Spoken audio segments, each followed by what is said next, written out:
जब वो अपनी जवानी को पहुंचे तो हमने उनको दानाई और इल्म अता किया और नेकूकारों को हम इसी तरह बदला दिया करते हैं। और जिस औरत के घर में वो रहते थे उसने उनको अपनी तरफ माइल करना चाहा और दरवाजे बंद करके कहने लगी, यूसुफ जल्दी आओ। उन्होंने कहा कि अल्लाह पनाह में रखे, वो यानी तुम्हारे मियां तो मेरे आका हैं, उन्होंने मुझे अच्छी तरह से रखा है, मैं ऐसा जुल्म नहीं कर सकता, बेशक जालिम लोग फलाह नहीं पाएंगे। और उस औरत ने उनका कष्ट किया और उन्होंने उसका कष्ट किया। अगर वो अपने परवरदिगार की निशानी न देखते तो जो होता सो होता।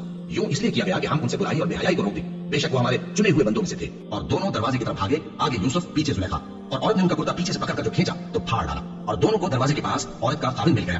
तो औरत बोली कि जो शख्स तुम्हारी बीवी के साथ बुरा इरादा करे उसकी इसके सिवा क्या सजा है कि या तो कैद किया जाए या उसे दुख का अज़ाब दिया जाए। यूसुफ ने कहा, इसी ने मुझको अपनी तरफ माइल करना चाहा था।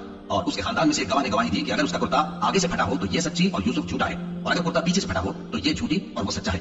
सो जब उसका कुर्ता देखा तो पीछे से फटा था। तब उसने जुलेखा से कहा कि ये तुम्हारा ही फरेब है और कुछ शक नहीं कि तुम औरतों के फरेब बड़े भारी होती हैं। यूसुफ इस बात का ख्याल न कर और जुलेखा तू अपने गुनाह की बख्शिश मांग, बेशक खता तेरी ही है। और शहर में औरतें गुफ्तगूएं करने लगी कि अजीज की बीवी अपने गुलाम को अपनी तरफ माइल करना चाहती है और उसकी मोहब्बत उसके दिल में घर कर गई है, हम देखती हैं कि वो खुली गुमराही में है। फिर जब जुलेखा ने उन औरतों की गुफ्तगू जो हकीकत में दीदार यूसुफ के लिए चाल थी सुनी तो उनके पास दावत का पैगाम भेजा और उनके लिए एक महफिल मुरत्तब की और फल तराशने के लिए हर एक को एक छुरी दी। और यूसुफ से कहा कि उनके सामने आओ।